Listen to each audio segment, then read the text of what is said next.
Antes de ser historiadora, eu queria muito ser cantora, mas a voz não ajudou muito, então foi uma decisão sábia. E a Maria Bethânia era uma que eu escutava muito.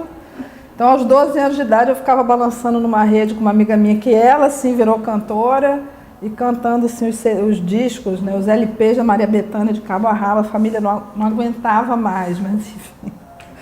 Bom, a escolha pela história é muito difícil saber exatamente em que momento isso se transformou numa escolha profissional.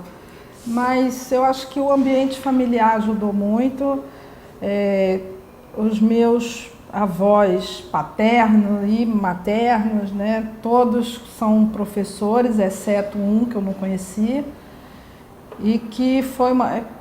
Então, acho que já tinha essa coisa na família, minha mãe professora também, e o meu avô materno, né, que se chamava Cilo Furtado Soares de Meireles, eu não o conheci, ele morreu em 1957, e ele foi uma figura muito presente na minha infância, porque ele ficou preso durante 10 anos, de 1935 praticamente a 1945, por conta da chamada intentona comunista. Ele era do Partido Comunista, estava em Recife no momento, né, desse levante. Então, isso era muito comentado na minha casa, porque ele, todos os irmãos dele, né, nascidos entre 1899 e 1910, todos eram do Partido Comunista, quase todos do Partido Comunista. Então, histórias de prisão, histórias de...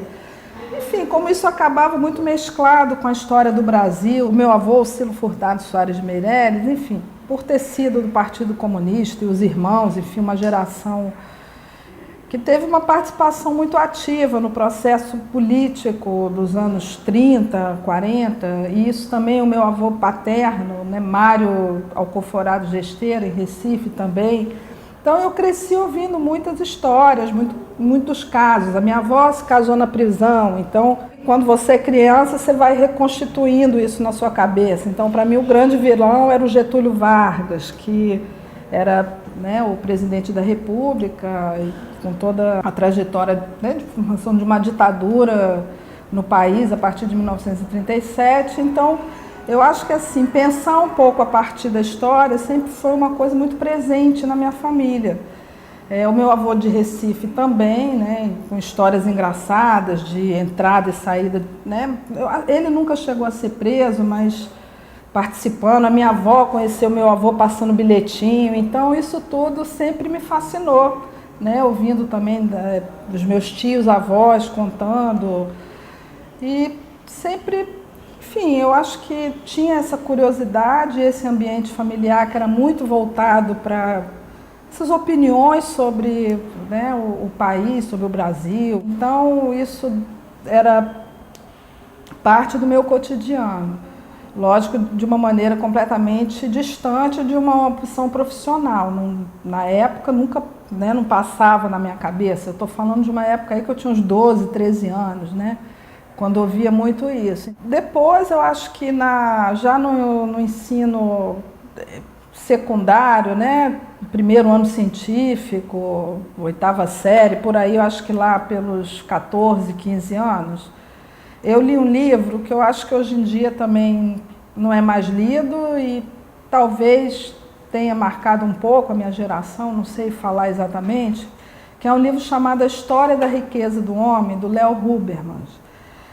E foi um livro que mexeu muito comigo, que ele vem contando aí da Idade Média até a formação do mundo contemporâneo, muito numa perspectiva da luta de classe, né? Então, assim, as inovações trazidas por uma burguesia que vai se aliando e lutando contra, né, as classes dominantes, um pouco até hoje considerado uma leitura bem teleológica, mas eu me lembro que foi um livro que mexeu comigo, né? Essa possibilidade de pensar o mundo, como é que o mundo se transforma, enfim, acho que isso tudo, né? E crescendo no ambiente também de já pensando aí o processo de abertura política. Então, eu mesma cheguei a participar de movimento estudantil, Então, assim, pensar, né, eu acho que o que me levou e me atraiu para a história num primeiro momento foi até como uma forma de pensar o país, pensar o Brasil, pensar um pouco o mundo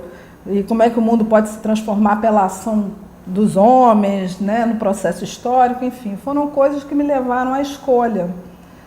E acho que a influência também de alguns professores, até engraçado, porque era um professor que mexia muito comigo, mas na verdade, eu acho que era o Colégio Baense, eu não vou arriscar falar nomes aqui, mas eu me lembro que ele mexia até pelo contrário, porque eu discordava de quase todas as interpretações que ele colocava no quadro para pensar o processo histórico, mas aquilo, enfim, me instigava.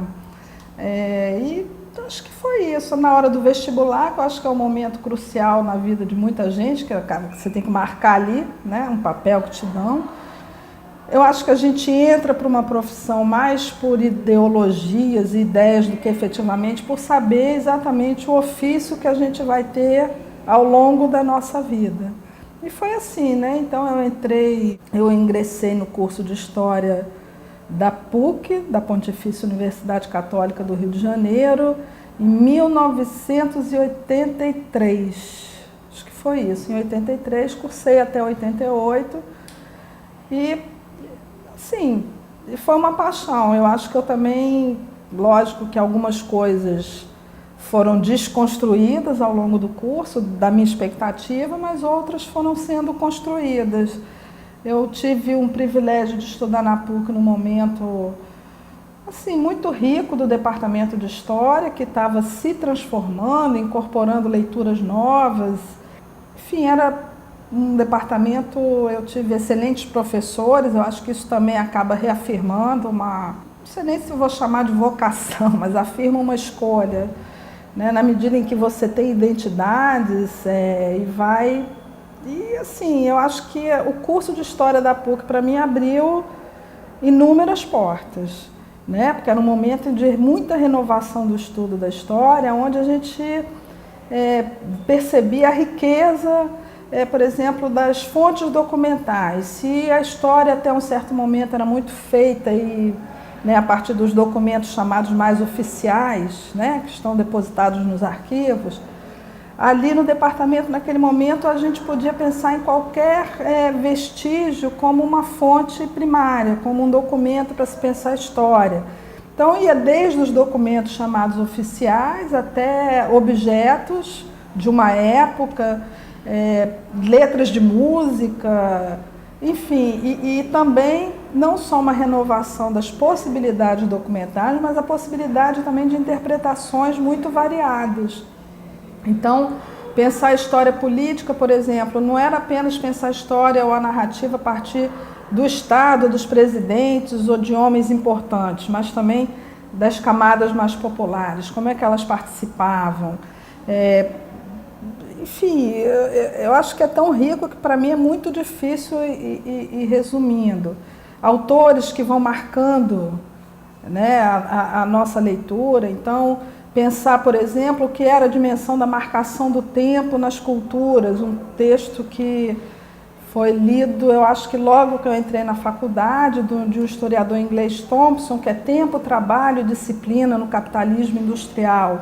Então, a diferença entre uma marcação do tempo que é do relógio da igreja até o momento em que a gente usa relógio de pulso, porque para uma sociedade moderna capitalista, a marcação do tempo ela é muito importante. Então, é isso, milhares de temas e milhares de possibilidades. Eu mesma me lembro que a minha primeira aproximação com uma possibilidade de pesquisa foi muito ligada ao meu momento.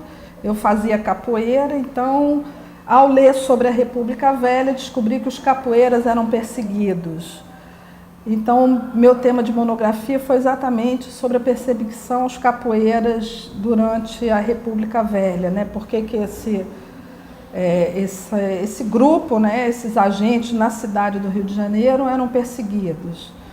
Então, uma possibilidade também de pensar numa perspectiva até do que a gente chama de uma história social da cultura. Por que uma prática cultural era perseguida? O que ela tinha que ameaçava uma ordem estabelecida e que de alguma maneira foi varrida das ruas do Rio de Janeiro né, no início do século XX, junto com outras práticas, né? Aí a gente vai descobrindo que no Rio de Janeiro, no começo do século, era proibido portar violão, porque aquilo significava também uma proximidade com um tipo de cultura popular que queria, né, que de alguma forma colocava o Rio de Janeiro mais distante da civilização, né? Então foi um tema que me abriu, né, a minha primeira pesquisa, né, porque eu acho que uma das coisas que o historiador faz é isso, pesquisa, foi por essa temática. À época ainda a história da ciência não aparecia como um horizonte na minha, enfim, entre as possibilidades, entre as minhas escolhas.